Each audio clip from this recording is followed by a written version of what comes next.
సిద్దిపేట జిల్లాలో రైతులు రోడ్డెక్కారు. హుస్నాబాద్ మండలం పందిళ్ల ఐకేపీ సెంటర్ వద్ద సిద్దిపేట హన్మకొండ ప్రధాన రహదారిపై ధర్నా రాస్తారోకో నిర్వహించారు. ఐకేపీ ధాన్యం కొనుగోలు కేంద్రంలో ధాన్యం పోసి నెల రోజులు గడుస్తున్నా ఇప్పటి వరకు ధాన్యం కొనుగోలు చేయడం లేదని ఆగ్రహం వ్యక్తం చేశారు. కొనుగోలు కేంద్రంలో రైతులకు కనీస సౌకర్యాలు ఏర్పాటు చేయలేదని నిరసన తెలిపారు.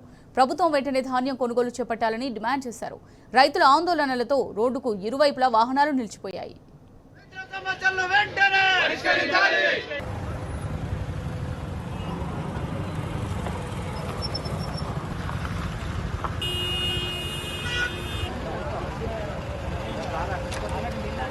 ఈరోజు పందిళ్ళ గ్రామంలోని ఐకేపీ సెంటర్లో రైతుల సమస్యల గురించి అధికారులను విన్నవించుకోవడం జరిగింది. ఎందుకంటే రైతులు ఐకేపీ సెంటర్లో వరి ధాన్యం పోసి నెలలు గడుస్తున్నా కూడా కాంటాలు నిర్వహించడం లేదు. అదేవిధంగా ఐకేపీ సెంటర్లో సరైన సౌకర్యాలు కూడా చేయలేదు. రెండు పాడి క్లీనర్ బాబది ఏవైతే మిషన్లు ఉంటాయో అవి ఉన్నా కూడా వాటికి ఎలక్ట్రిసిటీ సౌకర్యం లేదు.